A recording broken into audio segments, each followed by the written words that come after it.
Okay, welcome to, this is officially Featured Favorites, and we're featuring our favorite theosophists, and Ananya, and your last name was Rajan? Yeah. Rajan. Yeah.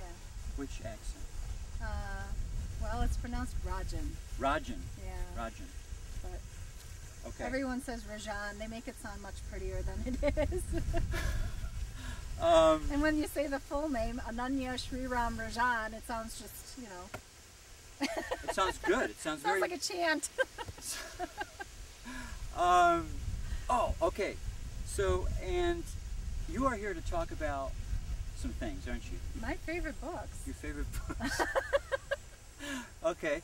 So let's just, you know what, we are going to talk about your favorite books, but you also have had some, you've been around here for a while, these particular grounds. Yep, I have. And here and there, I think actually I've heard from other people that you've said that these grounds are special. I don't think you've necessarily told me directly. Yeah, these grounds are very, very special. When I was a small child, I used to spend time here, and because my grandfather was the international president, and when he came to visit, I would go and play on the lawn, of course, because I would be 3 or 4 years old, and this was a very safe place to be.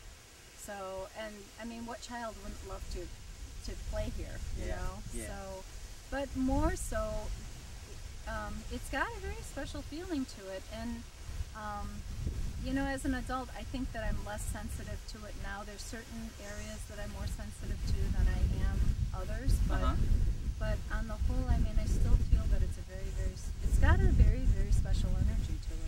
Yeah, just walking around here, a lot of people are attracted to just walking around here. And then there's even some people who are sensitive and say there's some special stuff going on here and there.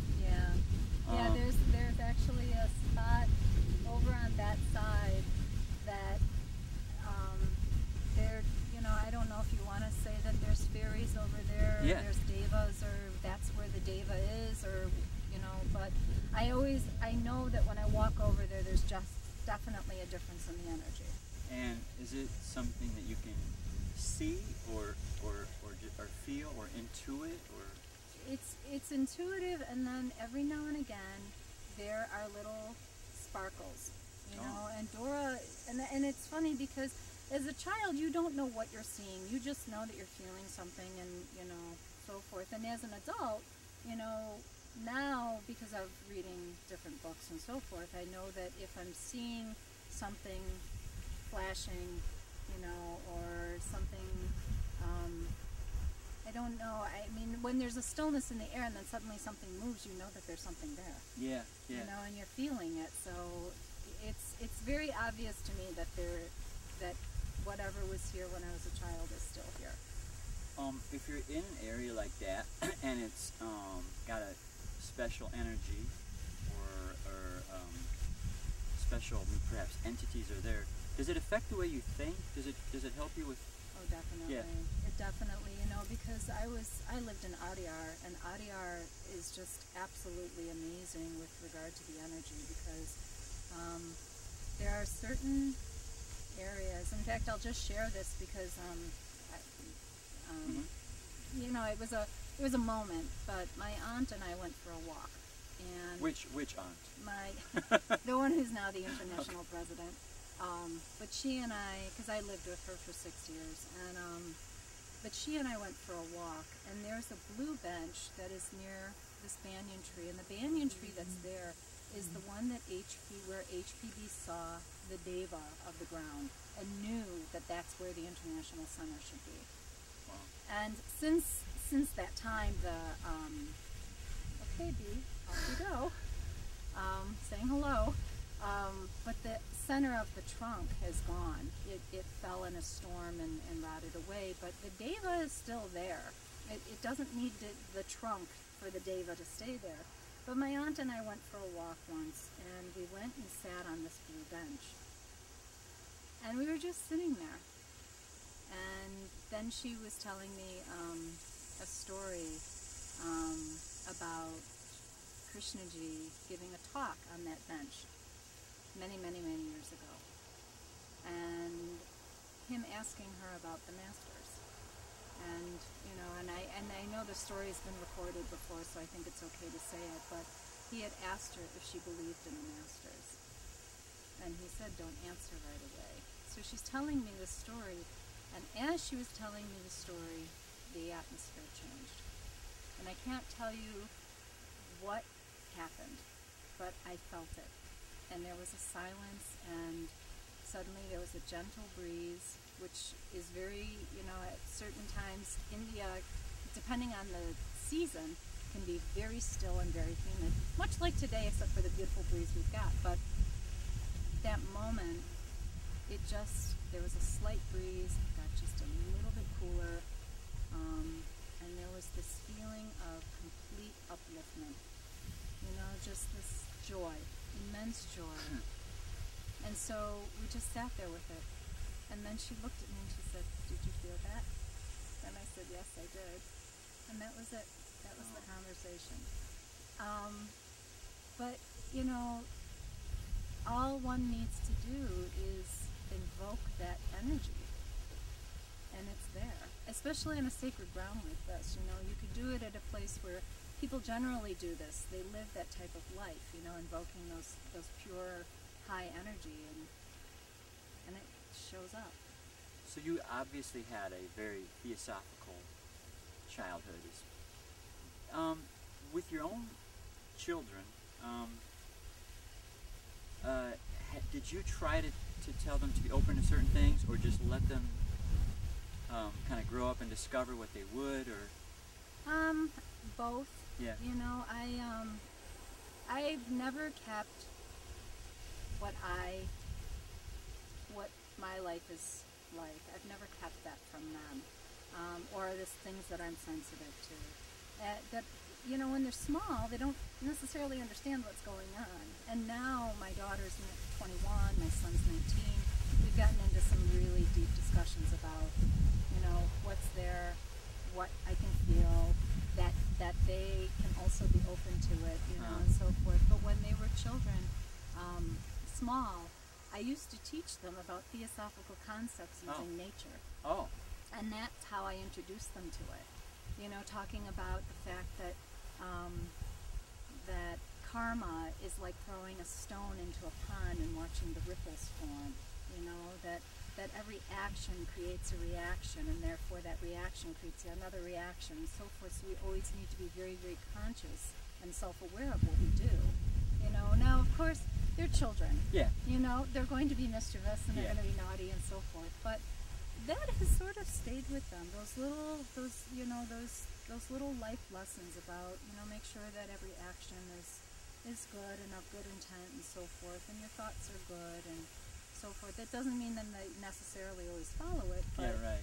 We're human after all. But and reincarnation, we talk about reincarnation quite a bit, and I always thank them for choosing me as their mother, in this lifetime, and I hope that I'm a better mom in my next lifetime if that's the role I get to take, and things like that. So they've always they could easily sit here and have listen to one of the lectures here and pretty much understand it. Mm-hmm. So, but yeah, and they've always been animal lovers because I'm an animal lover. And my daughter and I just had a conversation about why we're vegetarian.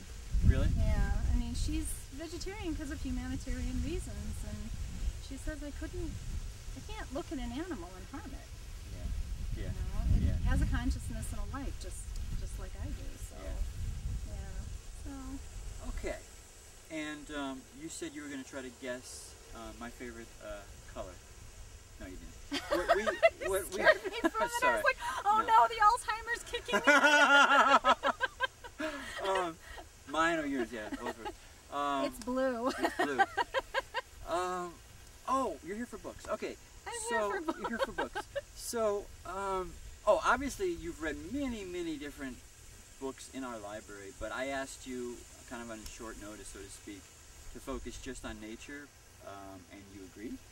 And so, what is the first book you'd like to introduce? I guess the first book I'd like to introduce is The Lives of a Cell. Okay. By Lewis Thomas. Actually, this book was introduced to me by my aunt. She had a copy of this, and I can't remember if Lewis Thomas came and spoke at the the International Conference. I can't remember if, I don't know, maybe he did or maybe he didn't, but I remember her reading this book and telling me, you need to read this book. And I found this book absolutely fascinating because it basically talks about how our lives are so disconnected from what we are. We're a million billion cells, you know, and we seem to think that we're this supreme being that, you know, sort of takes everything for granted. I mean, you know, some people come to this land and don't really even see how beautiful and how spectacular it is, or we take our health for granted, that kind of thing. And the Lives of a Cell basically talks about how our lives are very much like the life of a cell. Yeah, yeah. You know, and cells don't have, you know, the capacity for imagination or self-awareness and so forth, but it has its own intelligence in order to survive and to communicate with other cells so that it can make up, you know, a tree, you know, grass, us, and keep us functioning, you know. And there's different types of cells. We have cells in our heart, we have cells in our bloodstream, we have, you know, each one with its own little job to do. So it's interesting that your aunt read that book too. Huh? And I read it, and it's a very, very easy read. It's not anything, you know, because sometimes books on science, I've always been the type of person who's kind of gone, oh, science, it's too complicated and so forth. But this book is very, very accessible. And Lewis Thomas is a very accessible writer, which is probably why it's the winner of the National Book Award. And has an endorsement from the Rolling Stone magazine on the front, and then Joyce Carol Oates on the back. Pretty good stuff. So, and it's a Penguin book, and it's science and philosophy, so very good book. Okay. So, The Lives of a Cell. Lives of a Cell. Yeah. So, I've always had a fascination with plants.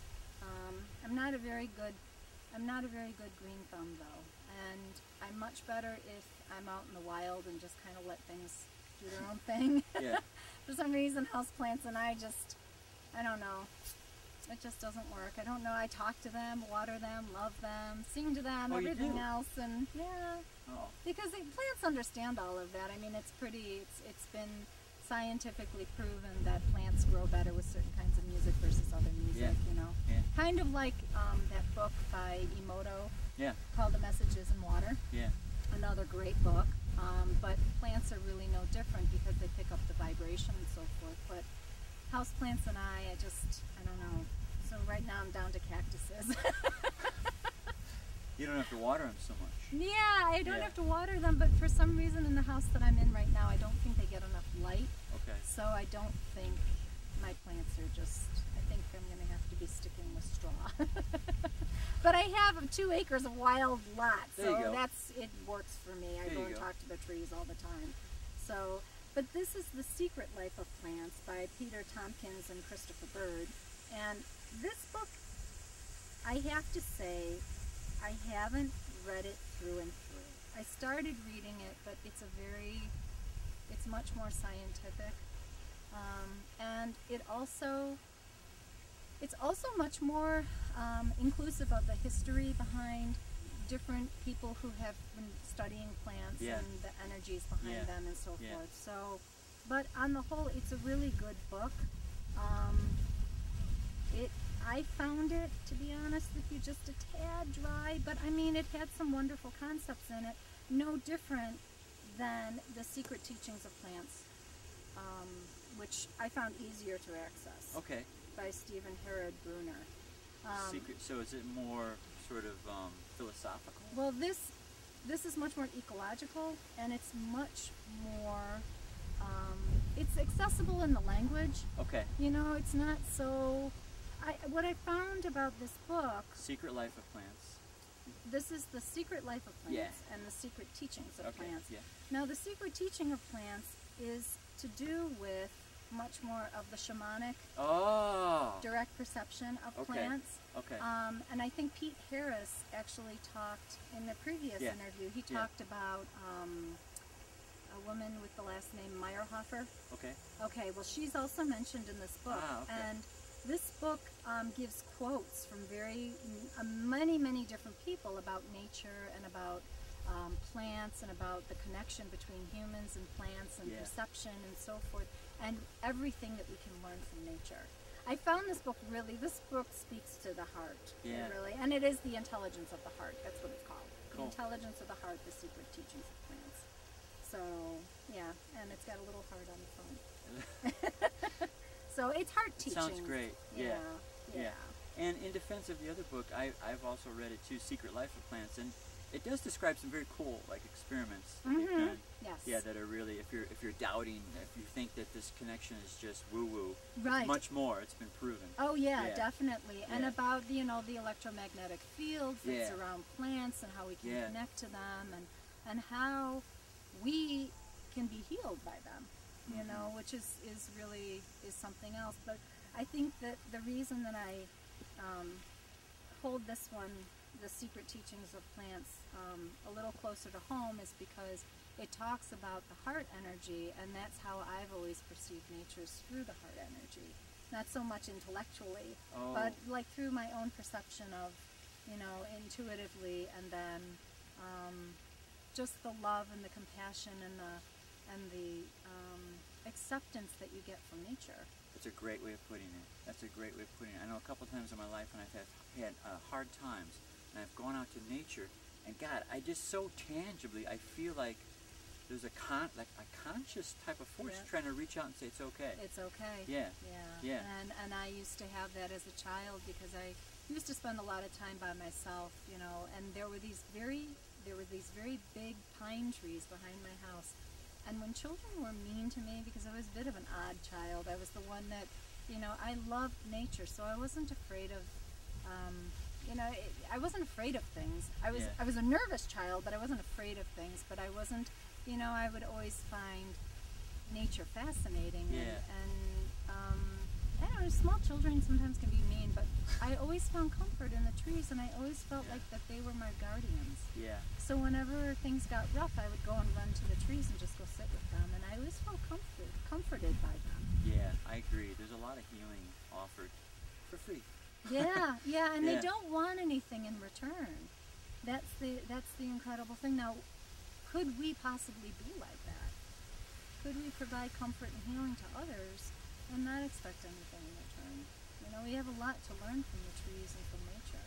Yeah, I remember I had a teacher who I really liked in college. He was a Zen poet, and he said his teacher from Japan, who was a Zen master, the only direction he gave him was, I want you to spend a lot of time, and I think he meant 10, 20 years, getting to know these trees around you. Yeah. Yeah, that would make sense to me. Yeah. That would make sense to me. Yeah, I remember telling a friend one time, she kept on saying, I don't know what to do. And I said, well, then go talk to the trees, and they'll tell you exactly what to do.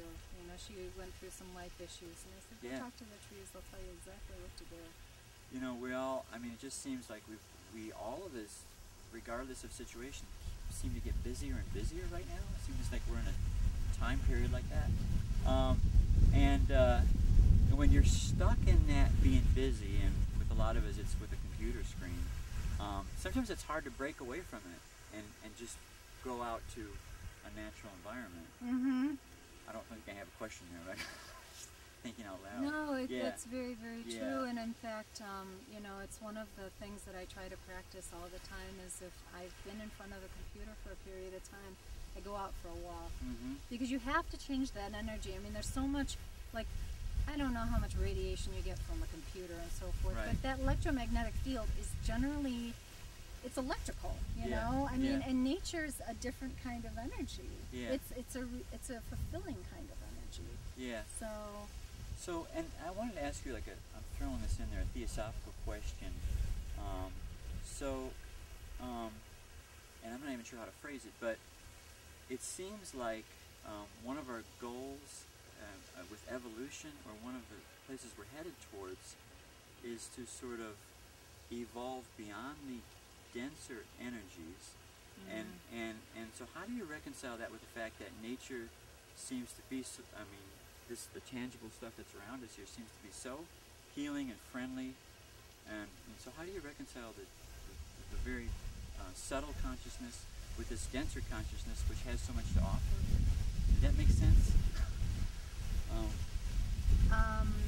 So you're basically asking how do you get in tune with it? Well, it almost seems like, you know how we're not supposed to get too attached to the personality, or for that matter, anything that's ephemeral around us, our physical surroundings. So, I mean, because I guess none of this is permanent, and we see it change, especially in the Midwest. We see it changing all the time. Yeah, especially with everything we're going through. And so we're taught so often not to be kind of attached to that which is ephemeral and not kind of eternal. So, like, theosophically, how do you reconcile the fact that it seems so appropriate, it seems so right intuitively to connect with the physical surroundings around us? Because you're not necessarily connecting with just the physical surroundings. You know, I mean, as we talked before, everything has its own energy. And that energy is part of us. You know, it's our energies connecting together. And that energy is part of the eternal. You know, so, and it's funny that you're bringing this up, because lately, and this, I don't mean to get doom and gloom, but I've been watching how much transition is taking place in the world right now. We're going through a drought, you know, and it's severe. I mean, down south, farmers are losing their crops. In Michigan, you know, livestock, farmers aren't sure what they're going to do about their livestock and so forth. We're watching, I mean, on this campus alone, we've lost so many trees. There's a huge change going on right now. So I've been thinking about transition. You know, not in the sense of everything dying, but just transition in general. And how do we not get, oh my God, everything is changing. You know, how do we stay, you know, calm? How do we stay in that place where we're centered and so forth? And this sounds really, really weird, but I've been spending a lot of time out on my property meditating on a log and really getting the message that this is all just, it's all just part of the process. And there's nothing, why do we give attachment to this? Why do we give attachment to death and transition? Because we want it to stay the same. Yeah. And where does that come from? Well, that comes from us wanting to control things that you can't control. Yeah. We're part of nature, no different than these poor trees that have, you know, lost their life to the storm. But at the same time, you know, I mean, I'm sure the other beings that are here know that it's time for them to pass. You know, it's kind of like George Harrison's song, All Things Must Pass. I've been listening to that over and over and over again because I've been going through my own transitions in my life, and things don't stay stagnant. If they did, we wouldn't progress, we wouldn't evolve. Right. So, and it seems funny because there are people in India that go to funerals that don't weep. They think that that it's not compassionate if you don't weep. But yet there are some people who just recognize that it's part of life. This is, you know, I mean, the soul has its things to learn and it moves on, and you know, trees grow and they pass, and grass grows and it dies, and you know, and nothing stays the same. It's always moving. Yeah.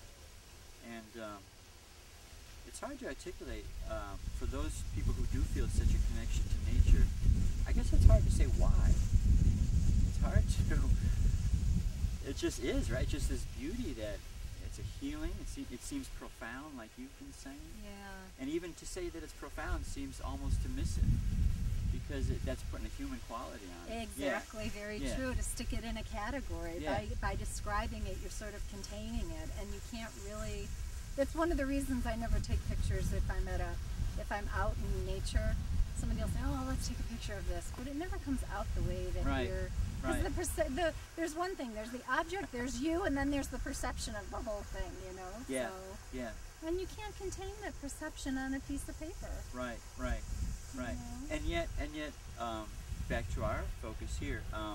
I've had a lot. There's been a lot of great writers in my life too, who have, when I'm in this sort of mode where I can't seem to get out to nature, by luck or whatever, karma, whatever it is, I've happened upon writers who remind me to go outside. Oh, how lovely. Right? And so back to our Yeah. book. That was a good segue. I try. Now everybody can wake up. That heavy, deep conversation. So my last and final book.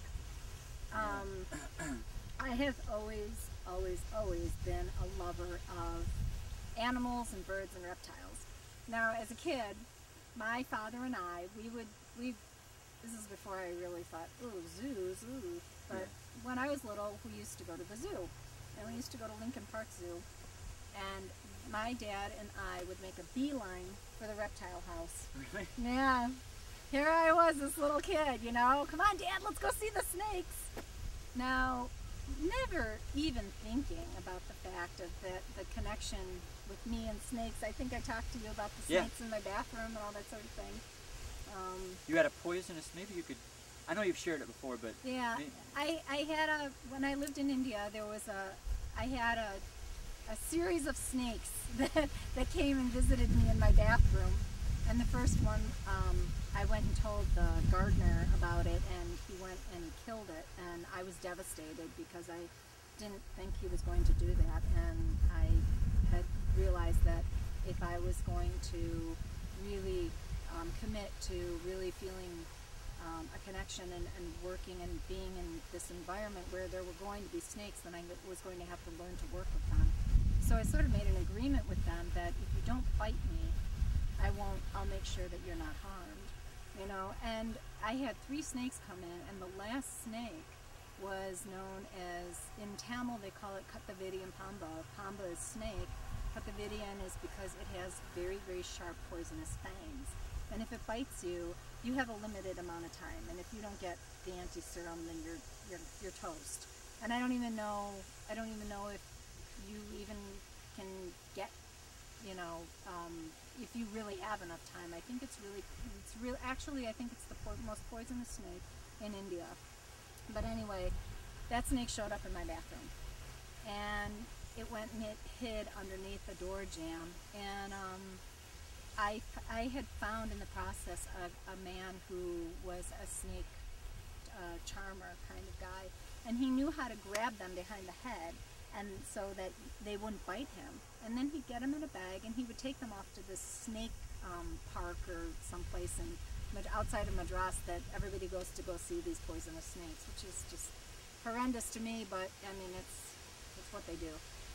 So anyway, he got the snake, and he said in Tamil, she must have special powers or something special about her, because the snake should have killed her. He was saying to the other man, the man told me, he said, you know, this is a very, very, very poisonous snake. It could have died. And I said, no, I have an agreement with them, and they promised they wouldn't bite me if I didn't harm them. And I said, so you make sure you don't harm that snake. And I mean, and it's always been like that. But as a child, what I thought was funny is that as a child, I would make a beeline to the reptile house and go see the snakes, because I love looking at those big pythons. I just thought that they were absolutely fascinating with all their beautiful colors and everything. And little did I realize, you know, how they're captured and stuck in the zoo and so forth. But yeah, so I've always had this connection with reptiles and with birds and, you know, with any wild animal. And which is funny now because I live on a 2-acre lot and I have a pet raccoon. Like he stays inside of you? Not inside with me, Oh, but but he's she always comes on- and oh, she she- eats every, she comes and eats every morning and every evening with the cats. Really? Next one? Well, she comes after they're done eating, and I Oh. have to sit with the cats, and then I tell her, you stay over there. Yeah. And so she sits over there and she waits, and Wow. then she comes and she eats, after the cats are done. Wow. She eats cat food. And she brings her babies, and I had to lecture her the other day that, you're welcome to bring your babies, but you got to let your babies eat, because she's not a very good mom. Oh, really? She's not She very hogs it? kind. Yeah, she does. And then she growls at them and tells them to go away. So She's preparing them I guess. for life. I guess.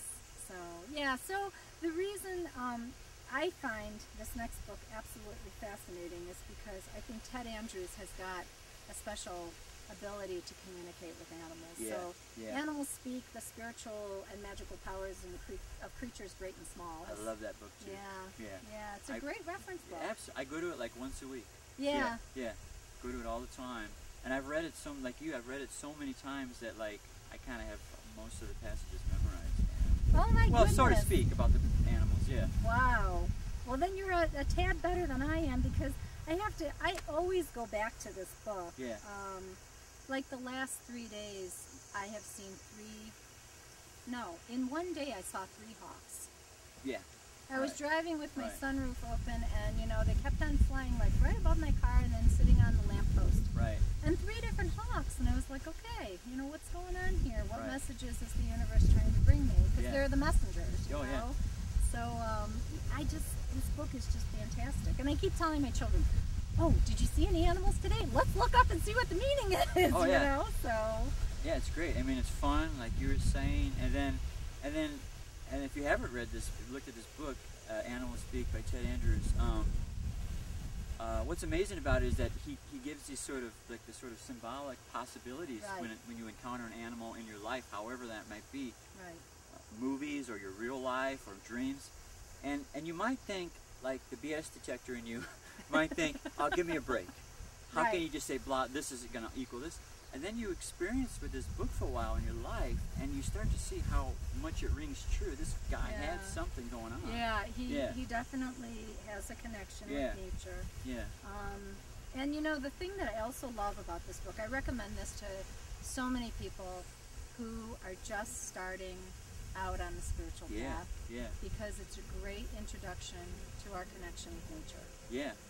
That's- So, and it is like you said, initially you can sit there and go, oh, come on, this has got to be a bunch of hooey. Right. But you find out that if you take a step back and you really watch your life and you're observant and you're aware, Yeah. there's no BS in it. Right. You Right. know, Right. It really rings true. So It's interesting. Yeah. So definitely pick this book up. Absolutely. Or check it out at our library. There you go, there's a plug. All right. So I want to thank you. Okay, well thank you. If when you have time, we'll have you back to talk about other stuff. Okay. Okay, if that's okay. Yeah, that's fine. Talking about nature and books, you said you had one short little Native American Indian song you wanted to share. No, I'm just joking. God, didn't say he that. keeps doing this to I'm me. sorry. and It's so I'm mean. panicking. It's so mean. You're really naughty. Yeah, I know. Ananya Rajan, aka Rajan. Thank you so much for being here and for spreading the natural love. Oh, well, thank you, Dan, for having me. This was fun. We're gonna walk with it. I Oh, know. Jiminy Crickets! Jiminy Crickets. We're gonna walk. We're gonna walk and have the camera on. We're gonna walk with, and we've got the camera on, and I'm recording. So Now watch, nothing happens. Yeah, right. Or there'll be all kinds of devas in the picture. And so you can, if you want to, talk about certain areas around here, or just one area. Well, it's usually. In fact, I can already start feeling it. So if we walk over here, and I'm not sure if, I don't know if it's because I played here as a kid. Yeah. Or what it is, but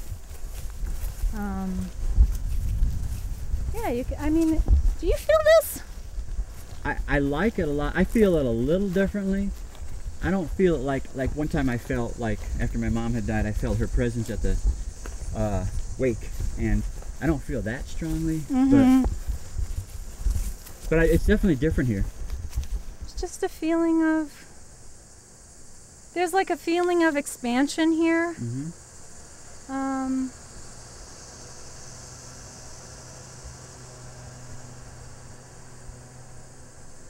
And it's funny because it always has this timeless feeling to it.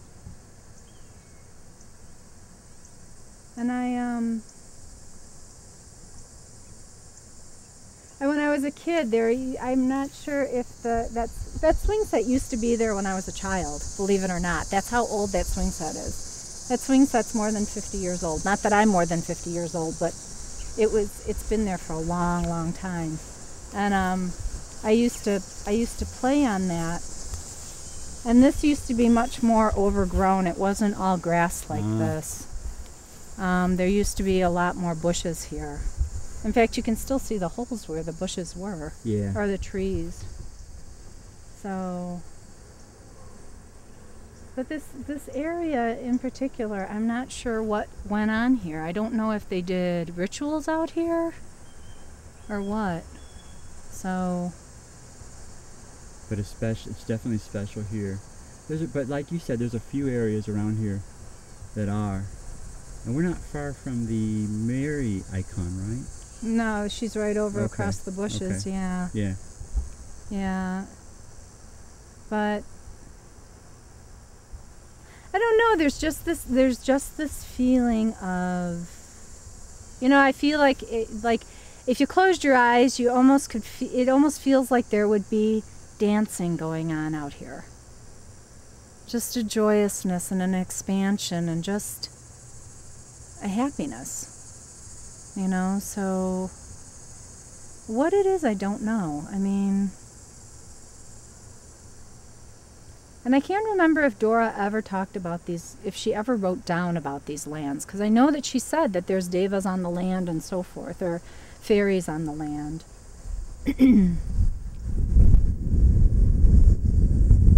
But obviously it must be special to other people, because the youth circle is over there, the campfire, and then that's where Hooli and Chris got married. Right. Why would Hooli choose that area in particular, Right. And it was an absolutely gorgeous wedding, by the way. It was. So. You're so goofy. I am. But Joy Mills was president. Okay. And I remember when the driveway wasn't curved like this. It used to be straight. And there were lots of bushes over the driveway. And I remember that we were driving, and I was sitting and looking behind, and I was looking over the back seat, and I kept waving, and it was Joy driving in a Jeep or something like that. It was so funny, and she kept waving to me the whole time. But yeah, but I remember when I would come here that I would just feel so safe. Right. I never felt, because some children are afraid of nature, but I never felt afraid of it. I just always felt loved and comforted, and I think that's probably why people come here, if they're going through a difficult time, they must be feeling the same thing. So. Yeah.